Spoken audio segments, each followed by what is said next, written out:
esta oportunidad hablaremos con el señor Manuel Palacios Villavicencio, investigador autodidacta, conferencista internacional, experto en colecciones arqueológicas proscritas, intercambios precolombinos interoceánicos y sus implicaciones en las lenguas y epigrafías vernáculas, escritor de varios libros.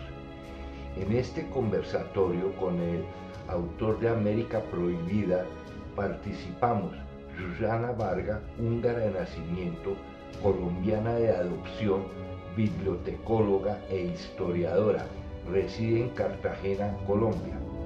Imre Kovács, hijo de húngaros, reside en Minga, Guazú, Paraguay, le encanta la investigación y la historia húngara. Y Julio Schmidt, hijo de padres húngaros y residente en Zipaquirá, Colombia, investigador de historias y datos curiosos de húngaros y creador de las anecdoticas. Si no me equivoco, son 5 años que estoy rompiendo silencio. Un silencio autoinfringido, por diferentes razones, ¿no? De razones familiares, sobre todo, ¿no? La labor de Juan Moritz, bueno, en primer lugar, Moritz János es para mí un maestro póstumo. Tuve la oportunidad, mediante una llamada de teléfono, cuando yo contaba con 11 años aproximadamente, casi 12, de poder conversar con él, pero eso es otra historia que conversaremos en alguna otra ocasión. Y así surgió la oportunidad de viajar a Hungría. Ellos se interesaron mucho en el trabajo que yo venía haciendo. Me acuerdo que fuimos a una, no quiero usar el término tribu, ahora se usa la palabra nacionalidad indígena ecuatoriana llamada Los Colorados, coloquialmente, pero el nombre de ellos es Safiques, Sáchilas más bien, de lengua safique. Estas personas tienen cierta particularidad, que se pintan el pelo con achiote, un vegetal que produce una resina de color rojo. Entonces ellos se pintan la cabeza con ese pigmento. Pero, más allá de todo eso, son tradicionalmente personas de piel blanca o de piel clara. Entonces, cuando visité con ellos esta comunidad que eran de amigos, cuando se acercan ellos a saludarlo, le dicen Niyahoyon. Significa en Sáchila, en Safique, significa hola, ¿cómo estás? Como dice que le repita, ¿no? Entonces, Niyahoyon, le dicen ellos. Entonces me dice Hoyun o Hoiba, es como una contracción. Historia documentada de la Cueva de los Tallos de Gerardo Peña Mateos, que hay una edición en húngaro que fue editada por la Moritz János Kulturális Egyesület. En esas transcripciones de esos audios de conferencias que dio Moritz entre la Casa de la Cultura, etc., luego del descubrimiento oficial de Cueva de los Tallos en el 69, él hablaba de que estas placas que él había visto allí, no se detalla si las mostró en esa exposición, aparentemente no, pero habla ante un público selecto de que estaban escritas en antigua escritura húngara. Y se refiere durante todo ese tipo de conferencias como rúnico mayar, no dice el nombre Robáshiras, ¿no? A ver, voy a ser un poco infidente.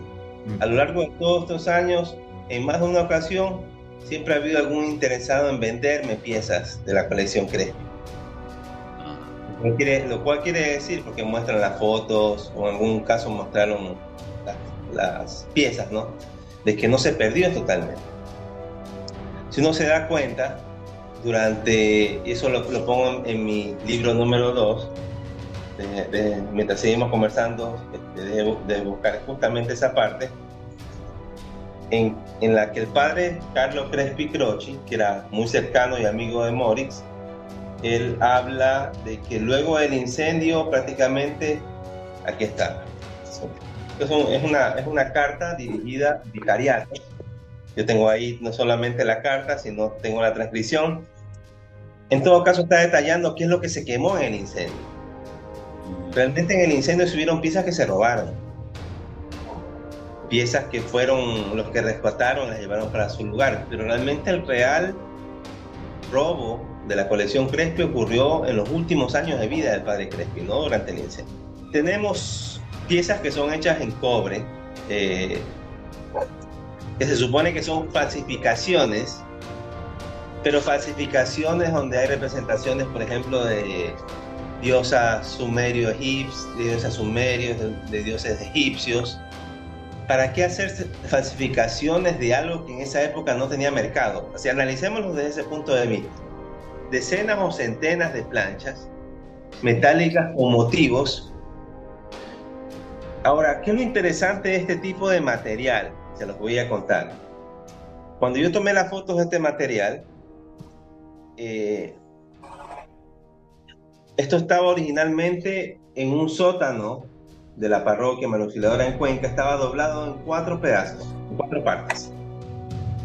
Entonces, para que yo pudiera tomar fotos, lo que hicieron fue abrirlo, dejarlo en el suelo, lo dejamos con unos pesos. Aquí no se alcanza a ver. Lo interesante fue que la pieza, en menos de una hora que estuvo allí descansando, con pesos en los lados, recuperó el tamaño. Entonces los pliegues no se veían, a excepción de la suciedad o de lo que habían estado almacenados, que la pieza había sido doblada en 4 partes para que no ocupe tanto espacio, ¿no? La textura, la contextura, el grosor era como yo pensaba que era algo como aluminio muy fino, era bastante grueso. Este tipo de incisiones que ustedes ven allí son muy profundas. Hay piezas que son claramente falsificaciones, ¿no?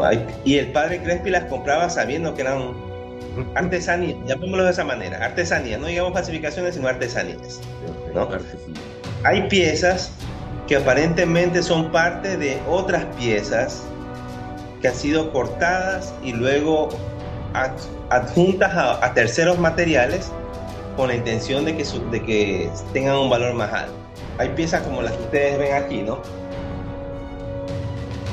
Se ven la pirámide que está allí, los símbolos, ¿no? Aquí está justamente, esto que ustedes ven aquí, ¿no?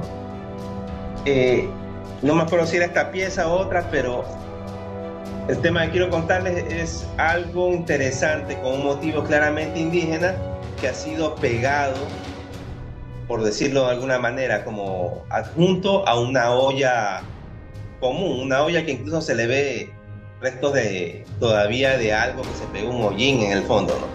Entonces ese es el segundo tipo de objetos, ¿no? Que son, yo le llamo real fakes o falsificaciones reales, que parten de cosas que están allí.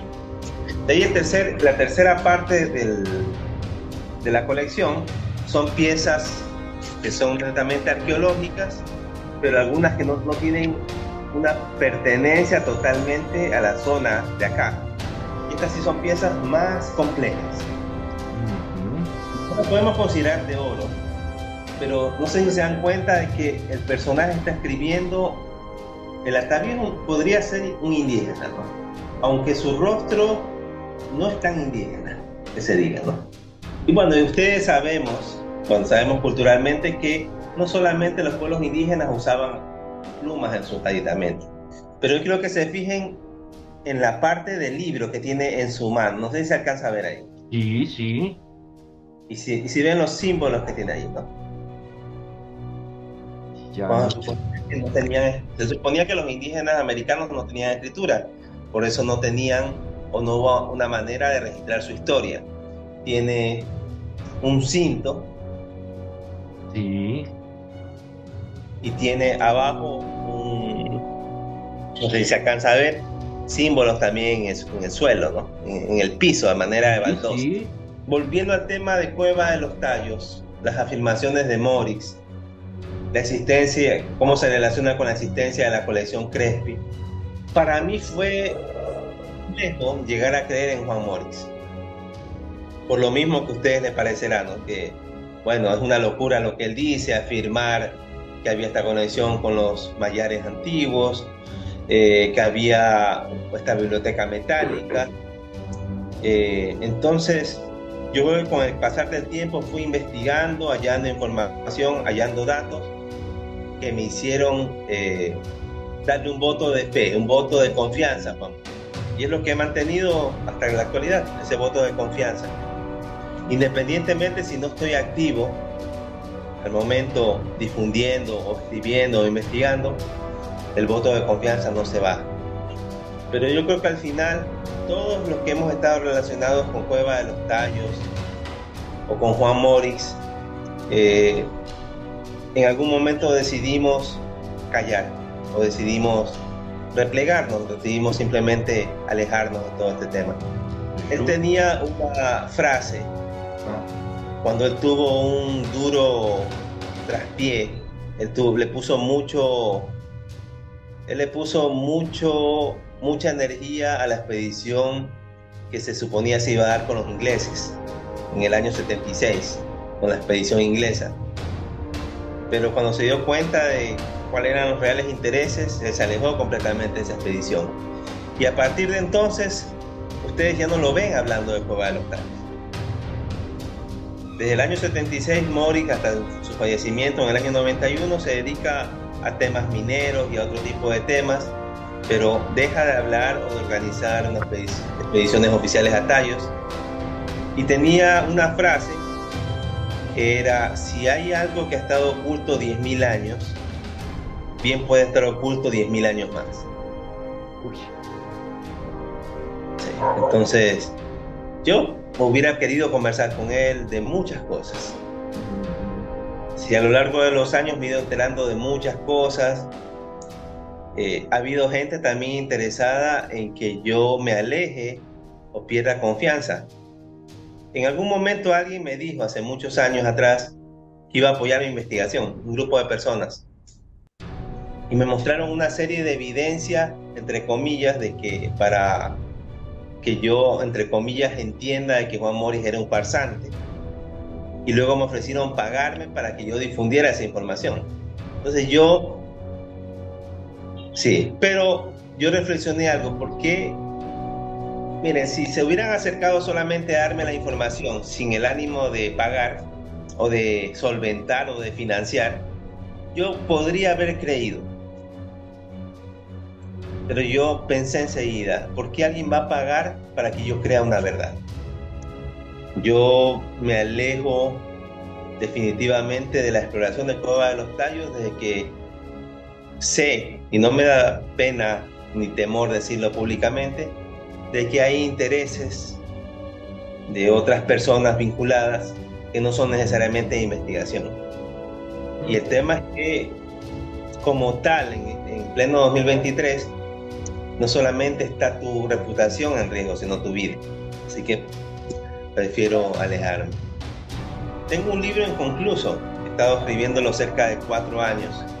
No lo he terminado por falta de material, sino porque no he encontrado la motivación para terminarlo. Es un libro que se llama El Código Amaru. Y ese libro justamente es una comparación de símbolos de robácidas, símbolos encontrados a lo largo de toda América, en petroglifos, en cerámicas. Parte de una investigación que luego se concadenó con la investigación de un húngaro que se llama Géza Varga, que ha escrito una serie de libros al respecto también, ¿no?